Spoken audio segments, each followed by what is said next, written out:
Olá pessoal, nessa aula vamos estudar sobre os registros vocais e vamos falar um pouquinho também sobre extensão e classificação vocal. Vamos começar com uma revisão rápida sobre o conceito de altura.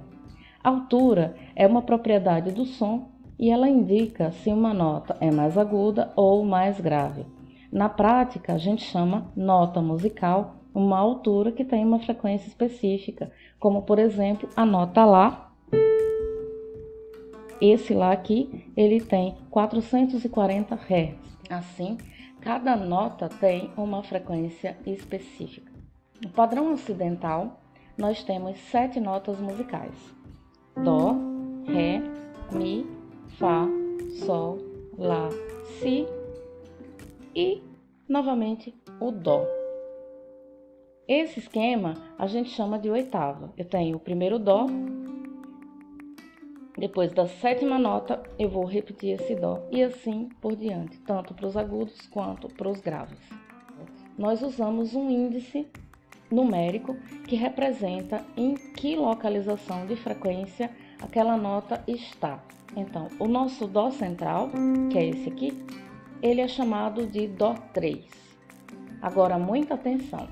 Esse sistema de índice, ele muda. Para o Brasil, a gente utiliza o Dó 3 como Dó central. Nesse teclado que vocês estão vendo na tela, é um programinha americano, então vocês vão ver, se der para ver aí um númerozinho, uma letra pequena, vai estar escrito Dó 4. Por quê? Para o índice americano, eles contam um número a mais.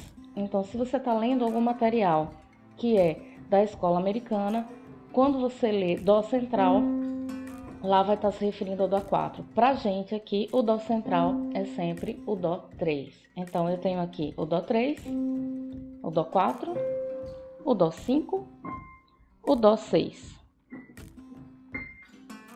Para o grave, eu tenho aqui, voltando para o Dó 3, Dó 2, Dó 1 e o Dó menos 1. O ouvido humano consegue perceber sons de aproximadamente 20 Hz a 20.000 Hz.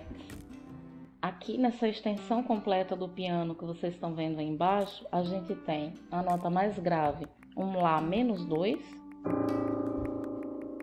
Esse Lá menos 2,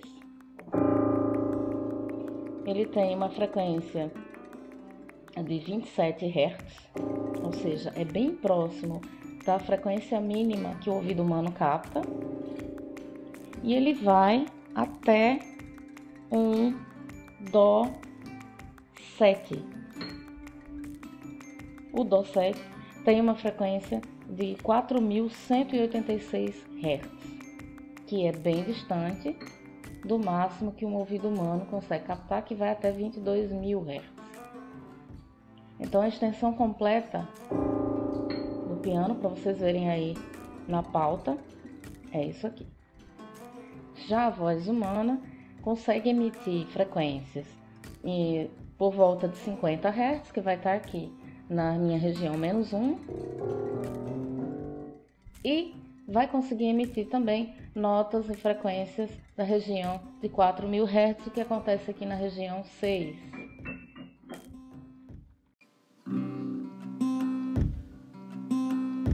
A voz humana, ela possui 3 registros vocais: o registro basal ou fry, o registro modal e o registro de falsete ou apito. O registro modal, ele se subdivide em 3 outros registros ou subregistros que se referem às sensações que a gente tem quando a gente canta. Então, dentro do registro modal, a gente tem a voz de peito, a voz média e a voz de cabeça. Os registros de fry ou basal e o de apito ou falsete são os registros onde a voz humana vai estar na sua região mais extrema. No caso da região basal, é esse som que nós temos. Esse som é o da região basal, ou seja, é um som tão grave que os ciclos de onda são interrompidos porque o ouvido humano não consegue captar todas as frequências que estão ali oscilando. Já o terceiro registro, que é o mais agudo, que é o registro de apito, está numa região muito extrema, muito aguda.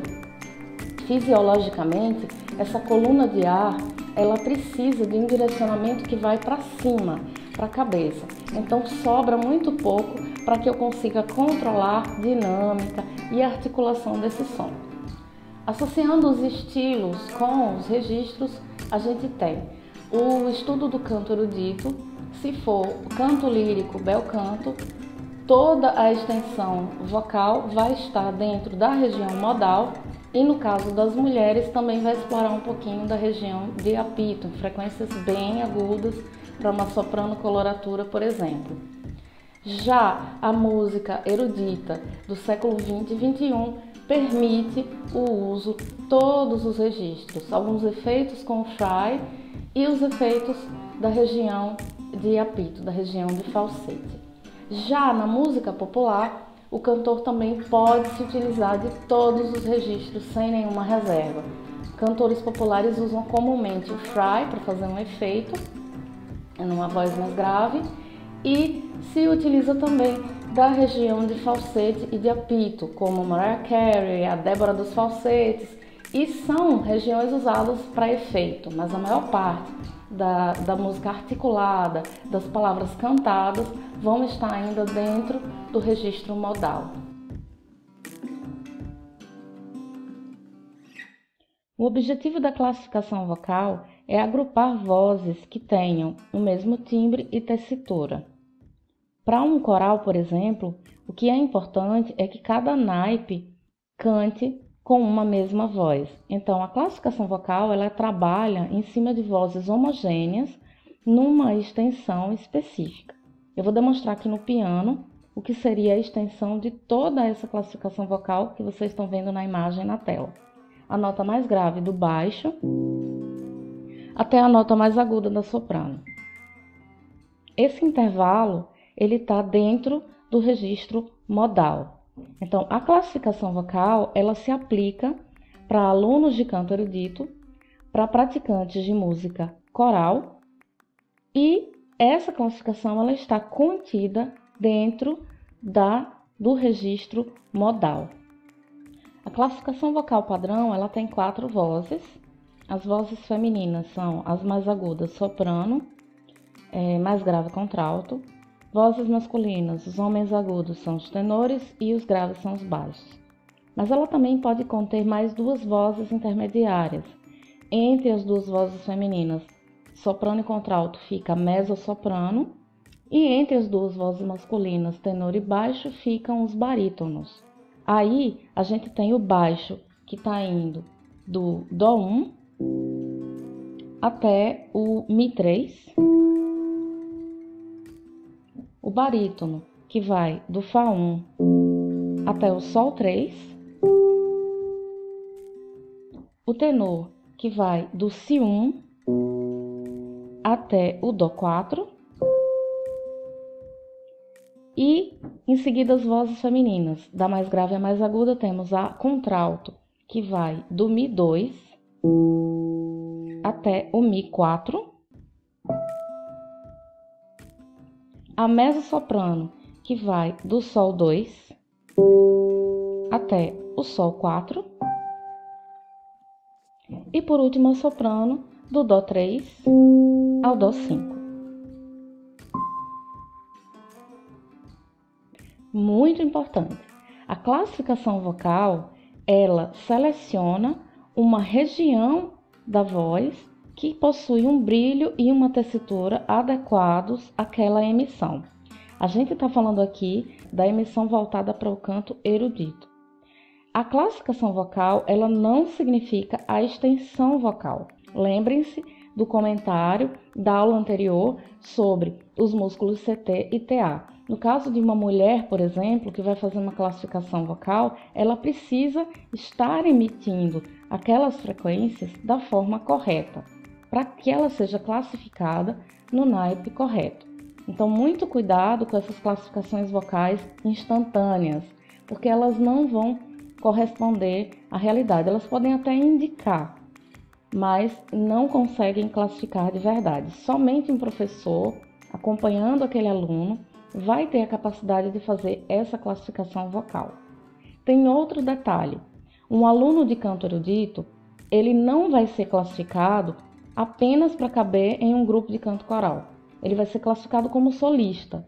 Então existem ainda outras subclassificações vocais que também são feitas pelo professor, porque esse aluno ele vai mostrar mais características em regiões extremas da classificação que não são utilizadas quando ele está cantando num grupo de canto coral. Então, uma coisa é classificar para trabalhar com alunos, muitas vezes que não estudam música, que vão trabalhar num canto coral, e aí essa classificação tem que ser cuidadosa, e a voz daquela pessoa vai trabalhar numa região bem menor, e existe a classificação do estudante, do profissional do canto erudito, que vai incluir, inclusive, outras classificações, como soprano dramático, soprano coloratura, que trabalham tanto em regiões extremas quanto tessituras e timbres específicos.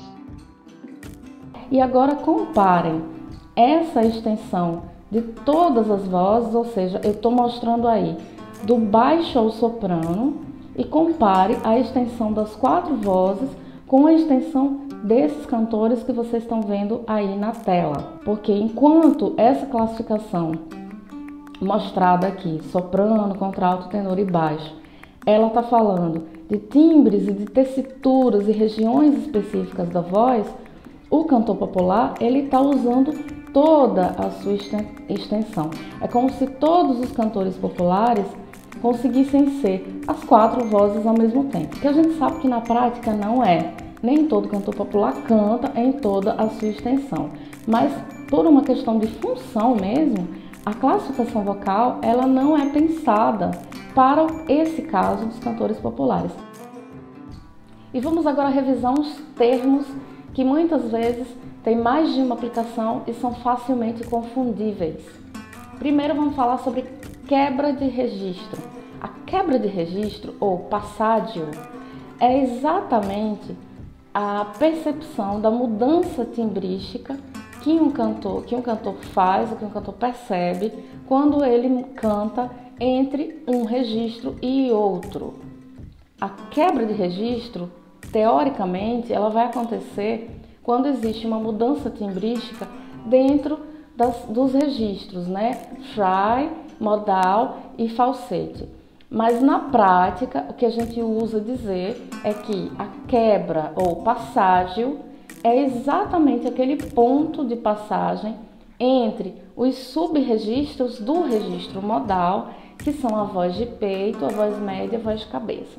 Então, quando vocês ouvem o termo quebra de registro ou o termo passágio, esse termo, na prática, está se referindo à mudança de timbre que ocorre dentro dos subregistros de voz de peito, voz média e voz de cabeça.